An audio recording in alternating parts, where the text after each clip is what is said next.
ఆంధ్రప్రదేశ్ రానున్న ఎన్నికలు తెలుగుదేశం పార్టీకే కాకుండా కమ్మ సామాజిక వర్గం భవిష్యత్తుకు చాలా కీలకమైన విషయాన్ని ప్రవాస భారతీయుల్లో కమ్మ సామాజిక వర్గం వారు గుర్తించారు. అందువలన తాడో పొయ్యడో తేల్చుకొని చావో రేవో తేల్చుకొని ఖచ్చితంగా ఈ ఎన్నికల్లో విజయం సాధించాలని వారు ప్రయత్నం చేస్తున్నారు. వారి ప్రయత్నాన్ని మనం అభినందించాలి, వారు పట్టుదలను స్వాగతించాలి. కానీ అక్రమ మార్గాల్లోనూ ధన బలాన్ని ఉపయోగించి ప్రజలను చులకనగాను ఓటర్లను మార్కెట్లో కొనుగోలు పశువుల సంతలో కొనుగోలు చేసే వాటిగా భావించి ఆ యాటిట్యూడ్ ఆ మైండ్ సెట్ని మార్చుకోవడం అవసరమని మాత్రం చెప్పక తప్పదు.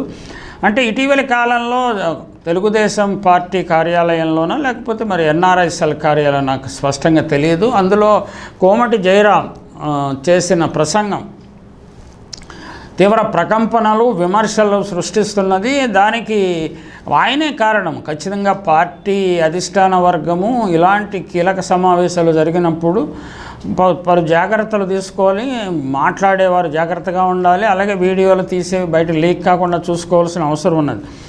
కోమటి జయరాం తన బుద్ధిని ప్రదర్శించడం ద్వారా తెలుగుదేశం పార్టీని తీవ్రమైన ఇరకాటంలోకి నెట్టేశారన్న అభిప్రాయం వ్యక్తమవుతుంది. రెడ్లపైన పసుపు పచ్చ విషం జల్లుతున్న కోమటి జయరాం నిజస్వరూపం. నిజంగానే ఆయన వైసీపీ మీద విషం జల్లారు. కోమటి జయరాం నిజస్వరూపం చాలామందికి తెలియదని తనకు తెలిసిన కొంత సమాచారాన్ని ప్రవాస భారతీయుడు ఎవరో పంపించారు. అది చూద్దాం. దానికంటే అది విశ్వసించే సమాచారంలాగా అనిపించింది కాబట్టి నేను మీ దృష్టికి తీసుకొస్తున్నాను. మనసులో ఎంత కసుంటే ఒక్కో కుటుంబానికి 3-4 లక్షలు పెట్టైనా కనీసం 1000 ఓట్లు వైఎస్ఆర్సీపీ నుండి తెలుగుదేశం పార్టీకి మార్చాలని ఆలోచన వస్తుంది. ఆయన కుటుంబానికి 4 లక్షలు అన్నాడా, 3-4 లక్షలు అన్నాడా, 2 లక్షలు ఖర్చు చేయడం ఇక్కడికి వచ్చిన వారికి ఎవరికి అంత కష్టం కాదు. అవసరం వస్తే డబ్బు ప్రయోగించండి అని చెప్పినట్టున్నారు. అయితే ఇది కొంచెం ఎగ్జాజరేషన్ లాగా ఈయన చెప్పినట్టు అనిపిస్తున్నది. అమెరికన్ సిటిజన్లు మాతృ ప్రజలపై ఆసక్తి ఉండటంలో తప్పు లేదు. తమకు నచ్చిన పార్టీ గెలవాలని కోరుకోవడంలో కూడా తప్పు లేదు. కానీ దానికి ఒక పరిమితి ఉండాలన్నది వాట్సాప్ సందేశం పంపించిన ఆయన అభిప్రాయం. కొంతమంది ఏమో ఆస్తులు అమ్ముకునైనా, ఇంకొంతమంది ఏమో మనుషులను చంపైనా తమ పార్టీ గెలిపించాలనే వెర్రి ఆలోచనలు చూస్తుంటే వీళ్ళు తిరోగమనం పాతాళానికి దిగజారుతున్నట్లు ఉంది. చంద్రబాబు నాయుడు 2014లోనూ 2019లో కూడా ఇటువంటి అప్పీల్ చేశాడు. మీరు ఆస్తులైనా అమ్ముకోండి, తెలుగుదేశం పార్టీని నెగ్గించండి, తర్వాత మీకు ప్రయోజనం చేకూర్చే విధంగా నేను చేస్తాను ఆయన అనేక ప్రసంగాలు బహిరంగ సభల్లోనే చెప్పాడు. కాబట్టి దాని కొనసాగింపుగా ప్రవాసాంధ్రులు ఈ విధంగా ఆలోచన చేస్తున్నారని మనం అనుకోవచ్చు. జగన్మోహన్ రెడ్డి మీద గులకరాయనండి దీనితో హత్యా ప్రయత్నం జరిగినప్పుడు కూడా అదే రోజున చంద్రబాబు నాయుడు ఆ దున్నపోత మీద రాళ్ళు విసరండి, ఫ్యాన్ను కనిపించకుండా చేయండి అన్నట్టు రెచ్చగొట్టే ప్రసంగాలు చేశారు కదా. అంటే ప్రతిదానికి రెచ్చగొట్టే ప్రసంగాలకు లేకపోతే హింసాత్మక చర్యలకు ప్రతిఫలం ఉంటుందని, ప్రతిచర్య ఉంటుందని, కొల్లేటరల్ డ్యామేజ్ ఉంటుందని నాయకులు గుర్తించాల్సిన అవసరం ఉన్నది.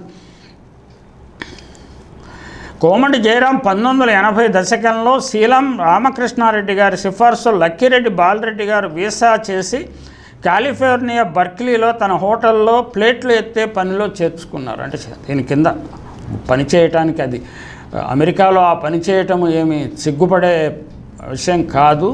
అనేక మంది పోస్ట్ గ్రాడ్యుయేషన్ చేయడానికి చెందిన భారతీయ విద్యార్థులు విదేశీ విద్యార్థులను బార్లలోనూ హోటళ్లలోనూ పనిచేస్తూనే ఉంటారు.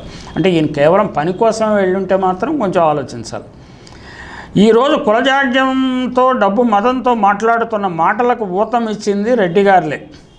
బస్ బాయ్ నుండి మొదలుపెట్టిన తన గమనంలో ఎన్నో మోసాలు చేసుకుంటూ ఈ రోజుకు ఇక్కడికి చేరాడు. రామోజీరావు గమనానికి కోమటి జయరాం ప్రయాణానికి చాలా స్వారూప్యం ఉంటుంది. అంటే రామోజీరావు జీజే రెడ్డి అనే ఆయనను మోసగించి మార్గదర్శిని సొంతం చేసుకున్నాడని, కొన్ని విలువైన ఆస్తులను షేర్లను సొంతం చేసుకున్నాడని విమర్శలు చర్చ జరుగుతూనే ఉంది కదా. స్వేచ్ఛ మీడియా దాని మీద కొన్ని వీడియోలు చేసింది, ఎక్స్క్లూజివ్ వీడియోస్. అది కూడా ఒకసారి చూడవచ్చు. రామోజీరావు, కోమటి జయరాం ఇద్దరు రెడ్ల దయతో తమ జీవన ప్రగతిని మొదలుపెట్టి మోసాలు చేసి తమ కెరీర్లో పైకొచ్చిన వాళ్ళే ఈరోజు వాళ్ళ కులం కోసం సమాజాన్ని నాశనం చేయటానికి సిద్ధమైన వాళ్ళే అంటాడు ఆయన. అంటే తమ కులం గురించి వాళ్ళు ప్రయత్నం చేయటం తప్పులేదు, కానీ ఇతరులను నాశనం చేయాలి, దానికోసము ధనబలాన్ని ఉపయోగించాలి, లేకపోతే ఇంకొక పద్ధతులు అనుసరించాలి అని చెప్పడమే కొంచెం అభ్యంతరకరంగా ఉంది. రాష్ట్ర పోలీసులు చేయాల్సింది ఒక్కటేనని ఆయన అట్లాంటా నుంచి పంపించిన ఆయన చెప్తున్నారు. వీళ్ళైనా వైఎస్ఆర్సీపీ వాళ్ళైనా తమ పార్టీల కోసం ఎంత ప్రచారం కావాలంటే అంత చేసుకోవచ్చు, కానీ ఎక్కడైనా డబ్బుతో ఓటర్లను ప్రభావితం చేయడానికి ప్రయత్నిస్తే వాళ్ళ అరెస్ట్ చేసి వాళ్ళ పాస్పోర్టులు స్వాధీనం చేసుకోవాలి. ఒక 10 మందిని అరెస్ట్ చేస్తే ఎన్ఆర్ఐల పచ్చమంద దొరికిన ఫస్ట్ ఫ్లైట్ తీసుకుని అమెరికా పారిపోతుంది అన్నట్టుగా ఆయన రాశారు. ఆయన వ్యక్తం చేసిన అభిప్రాయాలు కొంచెం తీవ్రంగా ఉన్నా కానీ ఆయన దాంట్లో కంటెంట్ మాత్రము కరెక్ట్ కంటెంట్ ఇచ్చారు. అందుకనే మీ దృష్టికి తీసుకొచ్చాను.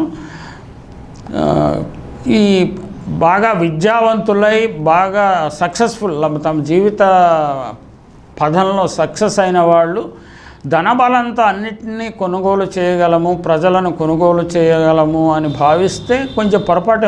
ఎన్నికల్లో వారికి కూడా గుణపాఠం జరిగే అవకాశం ఉన్నది. ఖచ్చితంగా ఆంధ్రప్రదేశ్ ప్రజలు ధనమతంతో విర్రవీగే వారికి తప్పకుండా బుద్ధి చెప్తారు. 2019లో చెప్పారు, 2024లో కూడా చెప్పేటట్లే కనిపిస్తున్నది. చూద్దాం ఏం జరుగుతుందో. జూన్ 4న మనకు అన్ని విషయాలు బోధపడతాయి.